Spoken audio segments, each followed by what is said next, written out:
Parang yung feeling na aatakihin ako, na pag sinumpong ako, yung feeling na yung sikmura mo, tinadyakan ka ng 100 times. Dun sa result ng endoscopy ko, parang nakita na yung esophagus ko, gas-gas na siya. Kasi like sugat-sugat na siya. Talagang sobrang naapektuhan ako sa sakit ko na to. Kaya parang sabi ko, Lord, sige kung kukunin mo na lang ako. Kasi yung ganito na, pati yung mga kasama ko sa bahay, nahihirapan. At kung alam mo sa sarili mo na may nararamdaman ka, maniwala ka sa akin kasi napagdaanan ko lahat yan.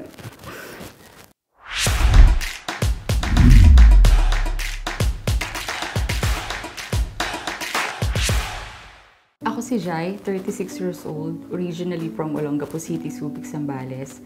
And ngayon lumipat na ako dito sa Antipolo City. Bali, nag-start yung acid ko year 2018, bare months yun. Yung mga time na yun, parang yung feeling ko is mabigat lang yung part ng sikmura ko. Hindi ako mahilig uminom ng gamot.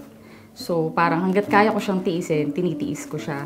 Nag-year 2019 na, then habang tumatagal, napansin ko na parang nadadagdagan yung mga signs and symptoms na nararamdaman ko. Parang lalo siyang bumigat. May part na parang ang hapde, yung parang may napapasok sa loob. Tapos, ang bilis ko ma-feel yung talagang mararamdaman mo na may umaangat, tapos sa lalamunan mo biglang may maasim. Alam ko na na-acid yun since yung lifestyle ko din nung time na yun, walwalera ako. Mahilig ako mag-yosi.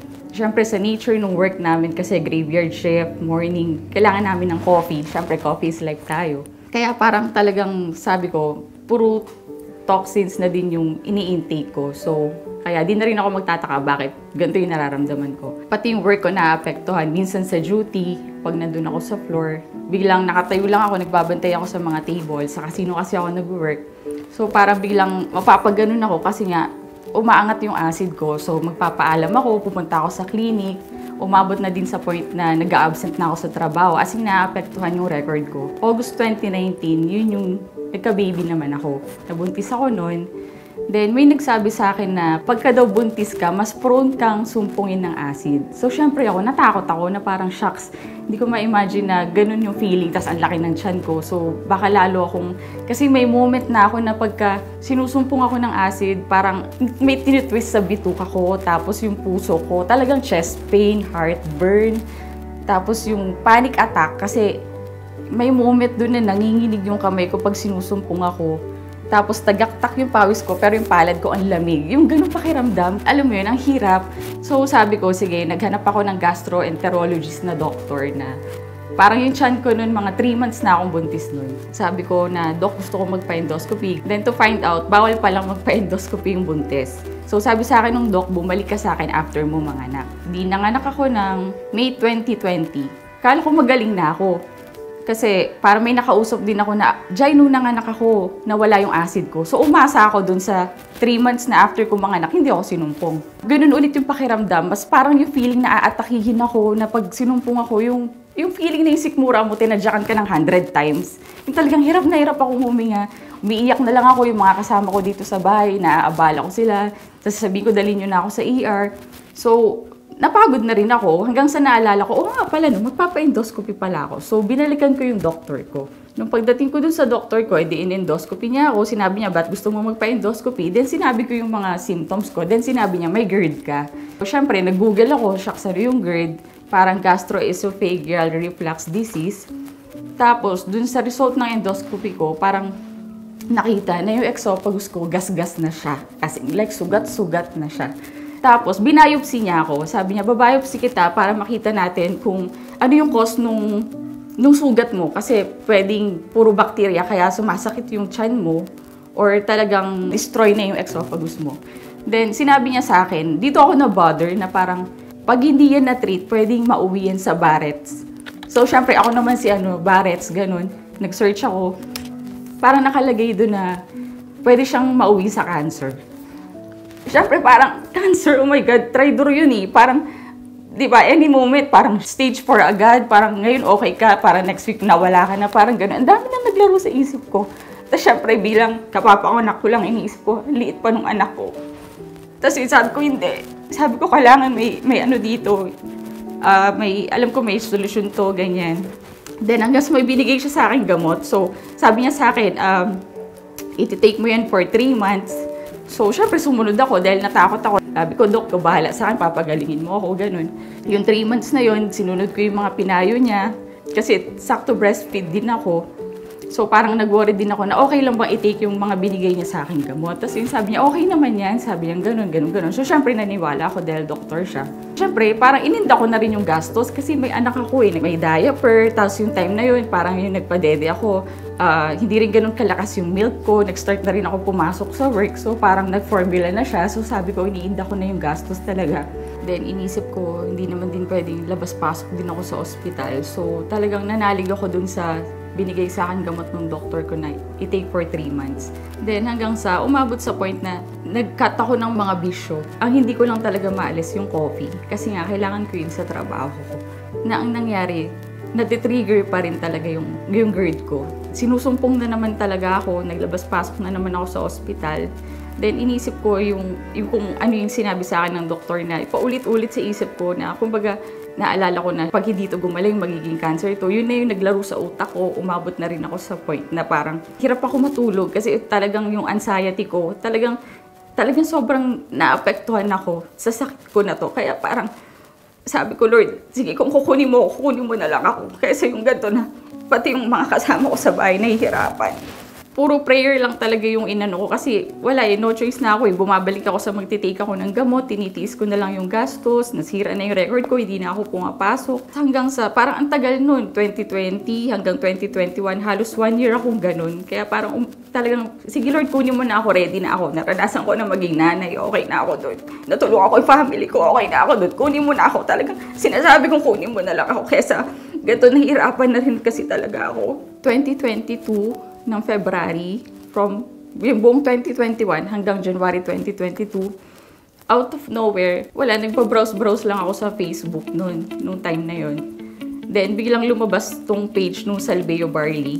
May video siya, kasi yung pinaka parang context na nakalagay doon, yung GERD, parang may GERD ka ba?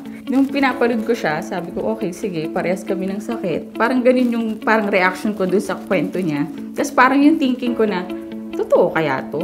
Baka mamaya bayad lang to kasi syempre binamarket yung product. Tapos yun nga yung sabi ko na hindi ko makakalimutan na parang biglang yung tenga ko parang ting! Nung sinabi niya na ngayon lahat ng bawal nakakain ko na. So talagang pinindot ko agad yung how to order tapos hanggang sa may agent na nakipag-chat sa akin, ganun-ganun. Tapos yun, naka-order ako ng barley. Ngayon parang sabi ko, parang ang mahal nun na. Parang inisip ko, okay, sige, kung nakakagastos nga ako sa kape araw-araw, yun yung barley, sige, try natin, wala namang mawawalat sa ano. Tapos hanggang sa dumating na siya, sakto yun, February 26, 2022, nung in-order ko siya. In-order ko nung trial pa kasi syempre yun yung mas mura at the same time, gusto ko lang muna siyang i-try. Tinry ko, sinunod ko yung instructions, saka yung nakalagay kasi doon, bawal siya sa hot, saka sa warm, dapat cold lang, o kaya room temp na water. 2 scoops sa isang glass. Okay, sige, dahil nga gusto kong gumaling, alam mo yung masunurin ko na kailangan 2 scoops. Pag tinakal ko pa siya, ginaganon ko. Binilang ko pa kung sakto talagang pang 1 month siya. Nung ininom ko, wala siyang pait, smooth lang siya. Talagang sabi ko, dito ako gagaling. Bali, nung nag-take ako ng Salveo Barley, yung na-detect sa akin na GERD nung before, napansin ko na talagang yung mga dating atake sa akin ni GERD, yung nanginginig ako, yung talagang para akong aatakihin, yung butok ako parang tinutwist. Kasi nakita nga daw doon na yung esophagus ko, gas na siya. So kaya doon ko rin na-realize na kaya pala ramdam ko yung pag-angat ng acid, yung parang pinapaso yung part nung dito, yung sikmura ko. Siguro nga kasi pag naman yung sugat, kinalamansian mo, masakit yun. So ako yung acid, umaangat, tinatamaan yung mga gasgas. Kaya yung ganun katindi yung nararamdaman kong pain. Pero nung nag-inom ako ng Salveo Barley, parang ang conclusion ko doon, syempre yung para siyang lumot eh. Kung yun yung parang feeling ko na dumidikit siya dun sa mga part na gasgas. Kaya feeling ko talaga si Salveo yung talagang nag-treat nung kung ano yung gasgas na nakita dun sa esophagus ko. Kaya sobrang thankful ako. As in, 3 days na akong umiinom. Siyempre, hindi ko tinitigil yung kape kasi kailangan ko siya. Nung nag-take ako ng Salveo, ang una kong napansin, ang sarap ng tulog ko. Talagang tapos, kasi siyempre sa trabaho, parang yung muscle mo laging pagod, nakatayo kami sa work. So parang nung nag-take ako nun, parang yung mga frozen shoulders ko, tapos parang minsan may moment na wala kang ginagawa pagising mo, parang patang-pata agad yung katawan mo. Pero nung nag-Salveyo ko, parang ang energize, yun yung unang-una kong napansin. Sumunod yung constipated kasi ako dahil hindi ako pala tubig. Lagi lang akong kape-kape. Parang kahit hindi ako nag-water, parang sabi ko, ang ganda ng flow ng poops ko. Parang ang smooth lang. Tapos everyday ako nagbabawas. Sige, parang tuloy pa rin natin si Barley kasi ang gusto kong maano yung acid ko. Hanggang sa napansin ko, 1 week na ako nagko-coffee kasi hindi ko na nararamdaman yung bigat nung sikmura ko. Wala na akong nararamdaman na umaangat, na may maasim. Sabi ko, shucks, totoo yata itong Salveyo. Tapos hanggang sa di napansin ko, mauubos ko na siya. Umorder na ako ngayon ng jar. Hindi na ako nang hinayang kasi sabi ko, magic to. Ito talaga yung parang feeling ko, in general, na nakakapagpagaling sa akin. Yung tatay ko, nasa Olongapo sila, na-find out na pa-diabetes, parang nasa border na yung sugar niya. Ngayon, sabi ko, parang tinest ko si Salveyo. Sabi ko, sige nga, tingnan natin kung talagang totoo. Kasi nung gumaling ako, pinanood ko na lahat ng mga videos niya. Parang nandun yung may sakit na PCOS, nandun yung may sakit na diabetes, yung gout. May nagdala dun sa trabaho namin na mani. Dahil alcoholic din ako dati talaga, syempre yung pale pilsen, mayuric yun. Yung tuhod ko, iniinda ko rin yun. Tapos hanggang sa yun nga, balik tayo dun sa boy bawang ng mani. Nung tinira ko siya ng isang upuan, sumakit yung tuhod ko. So, okay na si acid ko, pero yung tuhod ko, dahil bilang mani yung tinira ko, talagang hindi ko siya matupi pag umaakit ako dyan sa hagdanan. Ginawa ko, nagtatlong inom ako ng baso ng Salveyo, tinimpla ko siya, tapos kinabukasan, okay na ulit. So, sabi ko, shucks, gamot din siya sa gout. Sabi ko, teka lang, dun tayo bumalik ako sa tatay ko. Sabi ko, pa, ito, papadalang kita. Order ako ng trial pack, sinend ko dun sa Olongapo. Tapos yun, yung tatay ko, sabi niya, hindi ako umiinom ng mga ganyan kasi baka hindi masarap yung lasa niyan. Tapos hanggang sabi ko, hindi pa, try mo lang yan, 1 month. Kailan yung next check-up mo, tingnan natin yung result mo. Good thing, ito, pera talagang nag-normal yung sugar ng tatay ko.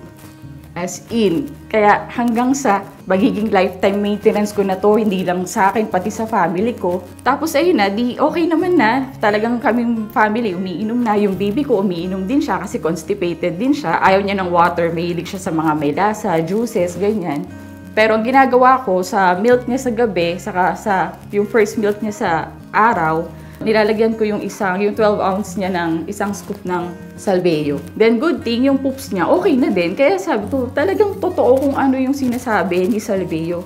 Hanggang sa ito na, sa trabaho ko, ngayon ayoko magbenta. Kasi parang iintindihin ko pa yung bayad ng mga yan, saka baka utangin lang. Alam mo yung parang ayoko ng stress, okay na ako, magaling ako, ganyan. Pero minsan kasi may moment na pag sa trabaho, may maririnig lang ako na, ako nga yung anak ko, ganito, may sakit. Ako nga, ito 1 linggo na yung acid ko. Parang kahit nagbibingi-bingian ako, biglang kusang magsasalita yung bibig ko na, oh, kung interested ka, try mo lang. Nakwento.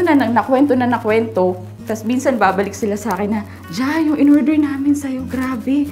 Ano yun, saan mo ba kinukuha yun? Kasi ganito, gumaling yung acid ko. Puro ganun na yung kwento nila. Tapos parang ako, o, diba, sabi ko sa'yo, sana nun ka pa nakinig sa akin. Kasi minsan may mga iba sasabihin, hindi, sige, next time sa sahod na wala pa akong pera. Hindi, meron ako sa locker. Ito, nakunin mo na, saka mo na bayaran. Ang importante, gumaling ka, balikan mo ako. Minsan sasabihin ko pa niyan, money back, pag hindi yan umepekto sa'yo. Hanggang sa kagaganon ko ng kagaganon, ang dami na. From PCOS, yung nanay nila, may thyroid, puro diabetes. Pero mas common yung acid kasi dun sa work namin, madaming mga lasinggero. Then, hanggang sa yun, yung sa mga PCOS, parang good thing na lang din kasi actually hanggang ngayon, as in, hindi ko alam kung anong meron kay Salveyo talaga, na sobrang miracle food siya. Ang dami nang sa trabaho namin na makakapagpatunay na talagang pwede siya sa pang-baby. Bali, dun sa work namin, may mga cases din dun na hirap silang magkaanak. So, dahil may mga napanood din sila sa Facebook na si Salveyo nakakatulong, as in, miracle na bumalik sila sa akin na sinabi nila, Jai, buntis na ako ngayon. As in, talagang kahit ako hindi ako makapaniwala. Kaya sabi ko dun sa trabaho namin, tinawag ko na rin silang, parang made out of Salveyo babies. Ngayon talaga si Salveyo as in, talagang totoong miracle food. Naniniwala talaga ako na si Salveyo lang yung nagpagaling sa akin. And kasama yun yung blessing ni Lord na, kumbaga, yun yung gift niya sa akin na ito na yung talagang para sa'yo na kagagaling ng GERD mo. Kaya kung ikaw na napanood tong video ko na to, at kung alam mo sa sarili mo na may nararamdaman ka, maniwala ka sa akin kasi napagdaanan ko lahat yan. Kung may pera ka pang-inom mo, pang-yosi mo lahat, pang-bisyo mo, huwag mo titipirin yung sarili mo kasi kung may nararamdaman ko ngayon, yun lang, ito lang yung gamot, ito lang yung bigay sa atin ni Lord para hindi naman lahat kasi may pera pang pa-hospital, di ba? Pero ito yung pinaka-gift niya sa atin na talagang tutulungan niya tayong gumaling. Si Salveo lang. Saka si Lord, ito yung regalo niya sa atin. Thank you. Thank you, Salveo Marley. Talagang pampahaba siya ng buhay. Thank you. Hanggang ngayon, hindi ko alam ano meron sa'yo. Pero as in, salamat. Lord, thank you. Hindi na ako ina-acid. February 26, 2022. That's last month, February 26, 2023. 1 year na akong acid-free. Kaya, baka para sa'yo din to. Ako si Jai at ito ang aking kwentong Salveo.